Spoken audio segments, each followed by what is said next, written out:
Sejam bem-vindos, este é O Tema é Direito, um programa do curso de Direito do Centro Universitário Franciscano. Mande as suas sugestões de pauta para direito@unifra.br, que na medida do possível nós atenderemos sua solicitação, como estamos fazendo aí semanalmente. Temos recebido vários e-mails, várias sugestões de tema. O direito é uma ciência muito dinâmica, né? Então ela está sempre se transformando, os tribunais estão sempre revendo posições anteriores e isso é sempre interessante que a gente discuta e leve até o seu conhecimento. Meu convidado de hoje é o César Araújo da Rosa, auditor fiscal do trabalho. Seja bem-vindo, César. Obrigado. César, explica pra gente quais são as tuas funções lá no Ministério do Trabalho, como é que é o teu dia a dia, o que basicamente você faz lá junto com os teus colegas. Eu desempenho a função de chefe da fiscalização aqui do Ministério do Trabalho, né, na nossa circunscrição aqui de Santa Maria, que abrange quase 40 municípios, 37 ali assim. E nessa atribuição nós recebemos a parte de denúncias, seja de sindicato, do trabalhador no plantão, encaminhados pelo Ministério Público, pela Polícia Federal, pela Vara do Trabalho. Fazemos esse recebimento das denúncias e juntamente com o planejamento que nós recebemos de Brasília e de Porto Alegre, estadual, fazemos essa conciliação, né, de prioridades, o que está mais urgente, digamos ali assim, né, uma denúncia de trabalho escravo, uma denúncia de atraso de salário, alguma coisa que recebe mais prioridade para conseguir atender tantos municípios, nós estamos com 10 auditores aqui na nossa circunscrição, né, então dá cada 4 municípios para... É uma área bastante extensa que vocês atendem. A extensão é considerável ali, assim, partindo tudo de Santa Maria. Você e mais 10 seriam no total 10? Isso, 10 em atividade externa e eu na chefia ali. Certo. E o pessoal geralmente confunde muito as atividades do Ministério do Trabalho com as atividades do Ministério Público do Trabalho. Eu acho que é interessante para o nosso telespectador que tu fizesse essa diferença, né? Para que eles entendam qual é a função específica de vocês. O Ministério Público do Trabalho, então, ele é um ramo dentro do Ministério Público da União. E, como tal, ele tem a questão toda dos princípios da autonomia, né? E não participando como um órgão que nem é o Ministério do Trabalho, que é do Poder Executivo, né? Da administração direta. E aí, como procurador do trabalho, ele é necessariamente formado em direito, pré-requisito, e o auditor fiscal do trabalho, assim como o auditor fiscal da Receita, ele pode ser de qualquer área. Nível superior, mas em qualquer área. Âmbitos federal, os dois, né? Mas com essas distinções. Então, eles fazem quase uma complementação, trabalho no mundo do direito, ali assim, né? Com atividades que, de certa forma, se complementam. Porque a gente faz as fiscalizações em meio ao poder de polícia administrativa, né? De efetuar as notificações, autos de infração, uma interdição num caso de risco grave e iminente daquela situação, né? Determina a paralisação da atividade. E esses relatórios, a gente, conforme for o nível de gravidade, alguma coisa que enseja a atuação da parte de coletividade, a gente encaminha para o Ministério Público. E aí o Ministério Público, de posse desses relatórios, como subsídio, né, para instaurar os inquéritos civis, procedimentos, termos de ajuste de conduta, ação civil pública, dessa forma, né? Então é como se os dois trabalhassem em conjunto ali, assim, né? Cada um na sua esfera de competência.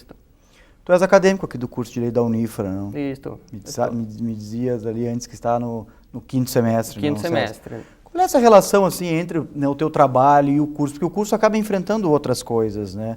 O curso é um curso dinâmico, um curso que prepara o bacharel para várias possibilidades, né? Para a carreira da advocacia, para a carreira dos concursos e para outras carreiras, como é a tua carreira de funcionário público. Mas como é que tu está associando, assim, né, o teu curso com a tua atividade profissional? Não é pré-requisito, mas é bastante importante, dá para se dizer, né? Principalmente na função que eu desempenho ali da parte de chefia. Dessa questão de tu receber os procedimentos e saber o que fazer com aquilo ali. Os prazos legais, quais as repercussões daquilo ali, o que vai para a AGU, o que é da parte direta da fiscalização. Então, toda essa visão, eu tinha muita insegurança, dá para se dizer assim, né? Porque dentro da carreira ali, mas não era formado especificamente em direito, né? Claro. Então, é uma chave muito... uma ferramenta muito importante para desempenhar as atribuições ali. Assim. Querendo ou não, acaba sendo uma complementação, né? No teu caso aí. E claro, talvez chegue o dia que não seja mais simplesmente uma complementação, que tu realmente consiga aí, inclusive, alcançar outros voos justamente a partir de uma graduação em Direito, né? Que é uma ciência que tem a sua complexidade, né? Ela vai em tantos lugares do direito. Veja, tu exerce uma função hoje que não tem como condição de possibilidade o ser formado em Direito, mas é óbvio que aquele que conhece o Direito, né, dentro da sua dinâmica, e enquanto técnica, aí no caso específico, ele tem uma facilidade maior no trato desse tipo de profissão. Eu não sei se tu concorda com isso. Ou se... Inclusive, era uma coisa que eu gostava como matéria, que eu tinha feito a Academia Militar antes, né, formado bacharel na Academia Militar das Agulhas Negras, e a gente teve matérias introdutórias ali, IED, constitucional, administrativo, claro, em pequena escala, dá para se dizer assim, e um pouco do direito penal.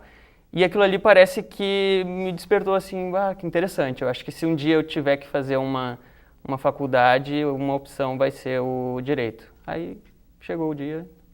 E tu és aqui de Santa Maria, tu é da região ou tu vem para cá em razão do concurso? Não, eu sou de Porto Alegre, mas aí quando eu passei eu já consegui tomar posse de exercício aqui em Santa Maria. E eu sou da família em Cachoeira, então para mim foi questão de proximidade. Claro. Muito bom. Né? Assim, pela tua atividade aí de dia a dia e tal, o que tu tem notado com uma certa frequência em relação à atividade de fiscalização que vocês desempenham? O que tu poderia dizer assim que é possível, que deveria estar melhor, né, no mundo real relacionado à atividade de trabalho propriamente dita? A gente verifica de uma certa forma a parte de não existência de vínculo de emprego, então aquelas pessoas que querem de alguma forma dar um jeitinho, né, para desconfigurar aquela situação. Não estou empregado, eu só estou autônomo, estou fazendo bico, diversos sinônimos, claro, ali assim, né?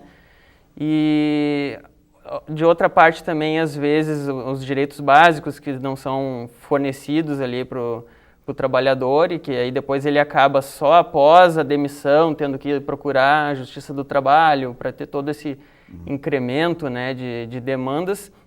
Então isso é até um dos propósitos da Auditoria Fiscal do Trabalho, é como se fosse a fiscalização preventiva, né? Tu evitar que esses conflitos, que essas demandas aconteçam posteriormente, tentando atuar já primariamente ali, assim, né? Então, por meio de um planejamento, a gente chega e estabelece quais os segmentos que estão com mais delitos, com mais prioridades ali, assim, né? Mais infrações, e procura atuar em foco nessas atividades, assim, evitando... E nessa questão do trabalho mais informal, vocês acabam concluindo que isso vem do fato, por exemplo, entre aspas, né, dos empregadores ludibriarem as pessoas, dizendo que ali, na hipótese, não há necessidade de assinatura de carteira de trabalho, por exemplo, ou as pessoas que não têm conhecimento, por exemplo, sobre a importância de ter a carteira de trabalho assinada.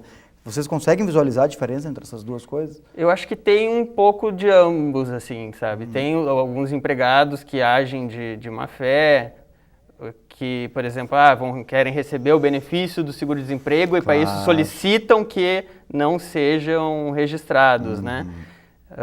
Contando, claro, com o conluio do empregador. Assim como tem o empregador também que exige do empregado ali assim, não vou assinar a tua carteira, ou faz promessas, não, mês que vem, aquela coisa ali assim, né? Ou então empregados que aceitam trabalhar naquelas condições porque é aquilo que tem e se tu não quiser tem outro, sabe? Então a gente vê vários aspectos, assim, vários viéses diferentes, né?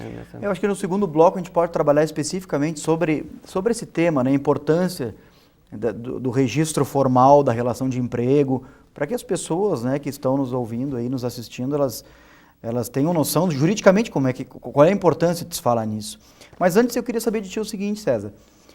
Nós estamos aí vivendo um momento político bastante intenso no Brasil atualmente, né? Como é que vocês estão vendo lá, por exemplo, sobre essa questão da reforma trabalhista? De que forma isso está chegando até vocês? E se isso muda em alguma medida a rotina de vocês ali na fiscalização das relações de emprego? Se nós tivemos até uma reunião aqui na nossa unidade mesmo, até para os colegas debaterem essa questão, não veio um posicionamento formal de Brasília de como vai ser a fiscalização a partir de então, Sim. Até porque nós sabemos que tem essa questão da medida provisória, estão tentando verificar se vai ter inconstitucionalidade em alguns termos ou não, né? Então é passível de haver mudanças no decorrer do caminho. Mas a gente já procurou se reunir para ver com base no que tem atualmente. 11 de novembro é quando passa a vigorar, né? O que vai mudar disso aí, assim, né? Se a gente já procurou sentar, né? Uma das coisas que a gente verificou seria a questão de eles não colocarem mais como verba salarial os prêmios e gratificações, né? E a gente analisou que repercussões isso aí poderia trazer, né, para o trabalhador. Parecia só simples, não tem mais prêmio e tal. Mas é capaz de o salário dos empregados passar a ser basicamente o salário mínimo, o piso, e todas as outras coisas serem prêmios. Prêmios disso, prêmio daquele outro, sendo que só vai incidir, né, como base de cálculo para férias, 13º, para parte do INSS, do FGTS e demais questões, o mínimo, aquilo ali assim, né? E isso é, então, grave até para a questão da saúde, da previdência, que está sendo falado, né? Previdência, não sei o quê. Claro. Já isso próprio já vai prejudicar em grande parte, né, a questão previdenciária. E o próprio trabalhador, né, que vai ficar com a base das contribuições, aquele ali, é o mínimo, né? Então, o restante, tudo o prêmio que ele recebia foi temporário ali, né? Na estrutura do Ministério do Trabalho, vocês chegam entre vocês, por exemplo, né, servidores, ali, comentar sobre os benefícios ou os prejuízos oriundos dessa reforma? Ou tu acha que isso fica mais, né, num discurso político e aí cada um tem a sua opinião sobre o assunto? Então, te pergunto se institucionalmente há um direcionamento em relação a essa questão, tem ouvido falar sobre isso, ou se fica uma questão mais individual dos teus colegas, olha, essa reforma vai ser boa para o empregador, não vai ser boa para o empregado.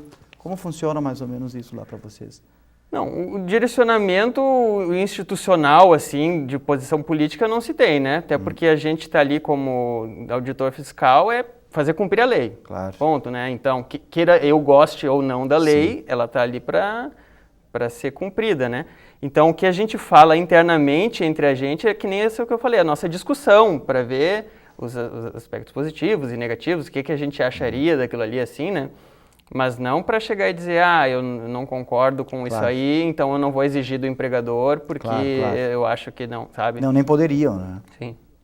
Porque, na verdade, existe um pressuposto maior aí, que realmente é a intenção do legislador de criar essa transformação. Vamos fazer um pequeno intervalo, coisa bem rápida, e a gente volta no segundo bloco ali, principalmente para tratar de questões mais objetivas, né? Como trabalho infantil, trabalho escravo e essas outras atividades de fiscalização que vocês desempenham. Pode ser, César? Certo. Então fique conosco, nós já retornamos, é super rápido, não saia daí.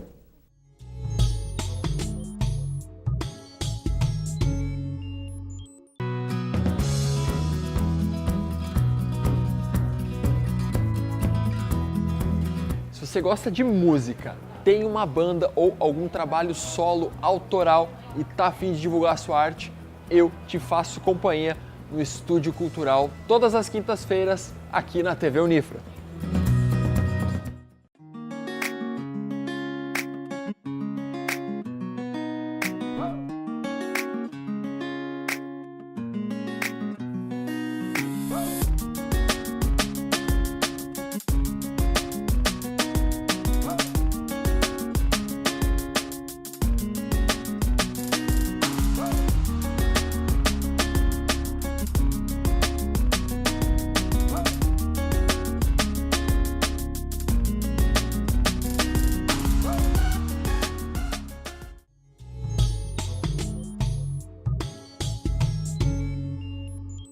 Retornamos com o tema É Direito de hoje. Este é um programa do curso de Direito do Centro Universitário Franciscano.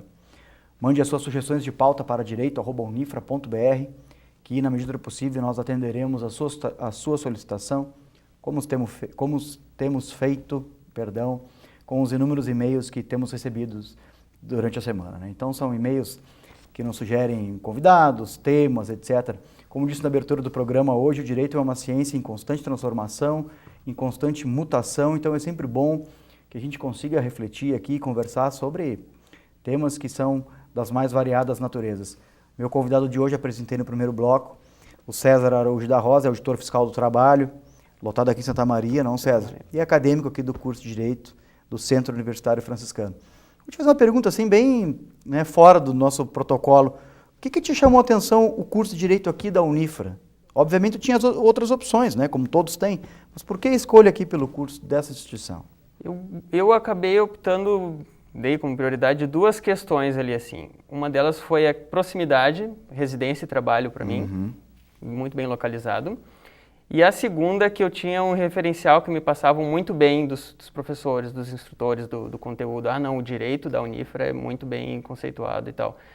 Que eu não conhecia, vinha novo aqui na cidade, né? Então não tinha muita referência do que seria, né? E aí então quando me passaram, me deixaram mais seguro de que eu vou fazer ali, não vai ser um dinheiro jogado fora, que vai ser um aproveitamento bom pela qualidade dos profissionais ali, então me deixou mais tranquilo na hora de escolher. Tu sabes que o nosso time de professores da área do direito do trabalho aqui é um time de respeito, né? Nós temos o professor Marcelo Kimmel, o professor Cláudio Malgarim, o professor Fabrício Aitaivo, o professor Felipe Strib, são pessoas que realmente assim são iluminadas na docência da área do direito do trabalho, e logo tu vai ter a oportunidade de encontrar com esses professores. Aí tu vai poder ver como são professores que dentro das suas atividades têm dinâmicas inclusive diferentes, né? O que é o brilho do próprio curso. Mas César, assim, voltando, né, para a nossa conversa sobre o ponto central que a gente estava discutindo no primeiro bloco. Quais são as principais infrações no ambiente da fiscalização do trabalho que vocês encontram hoje, né? Como se isso ficasse de mensagem assim, para aqueles que estão ouvindo, se alguém está praticando uma atividade dessa natureza que, né, mude a sua atividade tal, porque pode encontrar a fiscalização do Ministério do Trabalho a qualquer hora. As infrações, elas variam conforme o tipo de atividade e segmento econômico que está sendo fiscalizado, né? Então, se você vai fiscalizar a parte ali de comércio, de serviços como um todo, vai verificar bastante problemas na parte de informalidade, de jornada de trabalho, de parcelas salariais, ali assim. Enquanto que, por exemplo, se vai fiscalizar algo na construção civil, no setor de máquinas e outros, tu acaba tendo já os principais problemas focados na parte de saúde e segurança do trabalho, que é um maquinário que está com uma zona de risco de prensagem, de esmagamento, né, uma exposição, um risco de choque elétrico, né, uma questão da parte de queda em altura. Então, elas variam conforme o segmento que está sendo fiscalizado. Agora, no ambiente da fiscalização, tu poderia dizer que no que tange a questão da saúde do trabalhador, seja o local onde vocês mais investem no poder de fiscalização, ou ele é assim como outros, isso também acontece?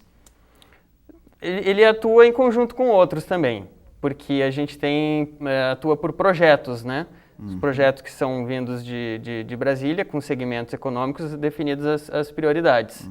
Então, a gente tem os projetos na parte de prevenção de acidentes, é feito análise de acidente de trabalho, até porque aquela empresa que ocasiona um acidente, depois tem a questão de ação regressiva por conta do dano que foi gerado, né, para a Previdência, né? Nós fazemos fiscalização no segmento de construção civil, no segmento de máquinas, a fiscalização em ambiente rural, que serve tanto a parte de maquinários, de implementos, né, quanto da jornada de trabalho do pessoal que elabora nas lavouras, e também a parte de espaço confinado, que tem os silos, né, que é um grande problema que o pessoal não se atenta muito pela questão de asfixia.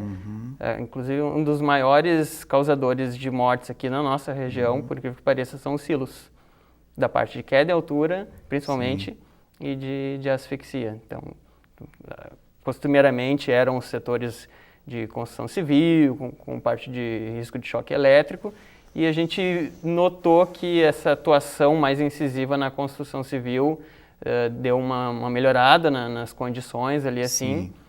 E em compensação, na parte dessa rural de silos, a gente verifica ainda um acentuado número de acidentes. As pessoas têm que entender que a atividade da fiscalização ela também serve muito para que se evite um acidente de trabalho, né? Talvez essa aí seja uma das grandes funções. Obviamente que tem a questão governamental por trás também, os interesses do Estado nisso.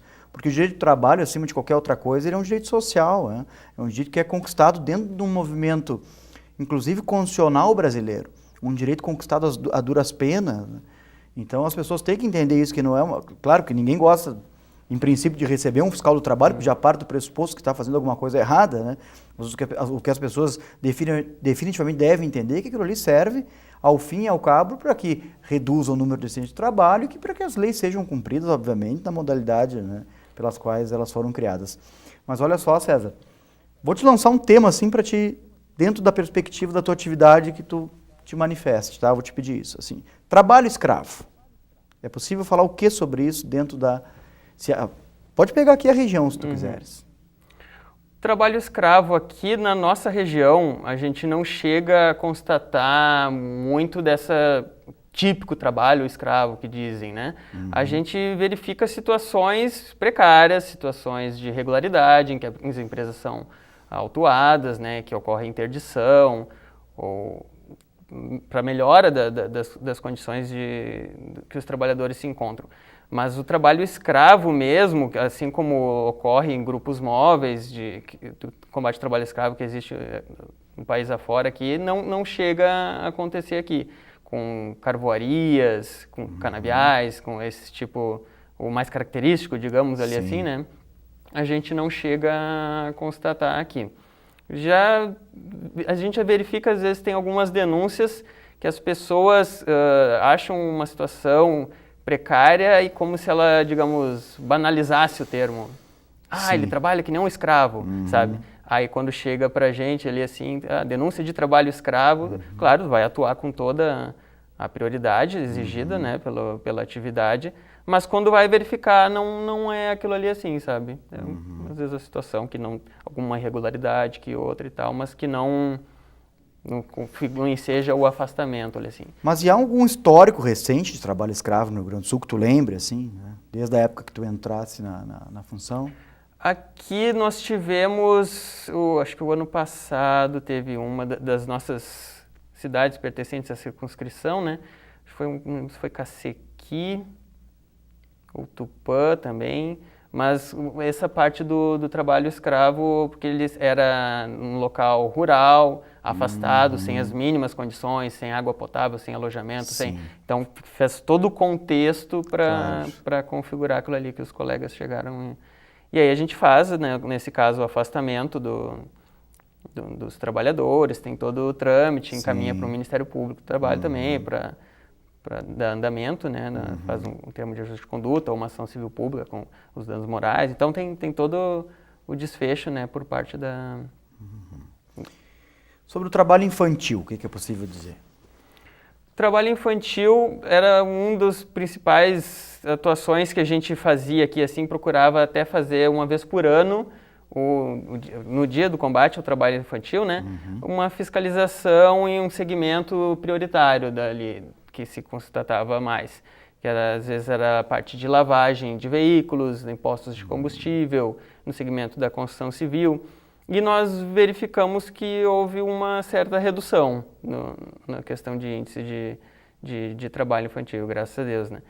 Mas a gente não sabe se isso aí é só por questão de uma subnotificação, né, ou de uma efetiva diminuição mesmo ali assim, né? E junto ao trabalho infantil, a gente desenvolve aqui, até como uma forma de redução desses índices, a fiscalização do projeto de inserção de aprendizes, né? Porque o trabalho infantil, ou menor de 18 anos, em situação perigosa, noturna e insalubre, é proibido. E aí já o aprendiz, ele vai ter, a partir dos 14 anos, os 16, né, nas atividades que possam ser compatíveis com isso aí. Então a gente fez uma notificação, inclusive a gente está terminando agora esse mês que a gente diz trabalho de aprendizes urbano, e a gente também está iniciando a próxima de trabalho de aprendizes no meio rural, que empresas acima de 7 empregados, conforme o percentual mínimo e máximo estabelecido pela legislação, tem que ter no mínimo um aprendiz ali assim, né? E esse projeto de aprendizagem, então, é uma ferramenta, uma forma, então, de absorver essa mão de obra que seria dita trabalho infantil irregular, para direcionar para um campo em que aquele jovem possa desenvolver alguns atributos, até uma capacitação, especificação naquela área. E até muitos desses aprendizes, quando eles começam numa empresa, a empresa, além de ter um treinamento ali assim, ela verifica, ela gosta daquele profissional e acaba até efetivando depois, em vez de de um aprendiz, um empregado efetivo do quadro dos funcionários. A importância da formalização da relação de emprego, né? Da carteira assinada, na perspectiva da auditoria do Ministério do Trabalho. Como é que tu poderia explicar isso? A carteira de trabalho a gente entende como a base, né? Porque dela decorrem todos os outros direitos, né? O empregado que já chega lá num plantão reclamando que está sem a carteira, consequentemente ele está sem o FGTS, vai estar sem as férias, vai estar sem o 13º, vai estar sem tudo o restante ali assim, né? Então ele tendo esse direito básico dele já reconhecido, para o restante fica bem mais fácil de conseguir chegar e se lidar, né? E até esse é um dos problemas que a gente verifica dessas mudanças da reforma trabalhista que estão trazendo ali assim, né? Porque a gente atua enquanto vínculo seletista, né? Sim. Com as características da relação de emprego ali, da não eventualidade, da pessoalidade. Isso. E então, quando a gente vê essas novas formas, como o trabalho intermitente, o trabalho autônomo, a parte de terceirização e pejotização, isso de certa forma a gente vê com algum receio ali assim, né? O que isso aí vai ocasionar nessa questão da relação de emprego mesmo, né? Da efetivação dos direitos. César, eu gostaria de agradecer a tua presença aqui no programa, dizer que as portas sempre abertas e que tenha sucesso aí também no nosso curso de Direito da Unifra aqui, né? Eu que agradeço o convite. Que bom. Então, fique ligado nos próximos programas da TV Unifra, agradecemos a sua audiência e até a próxima. Esse foi o Tema é Direito.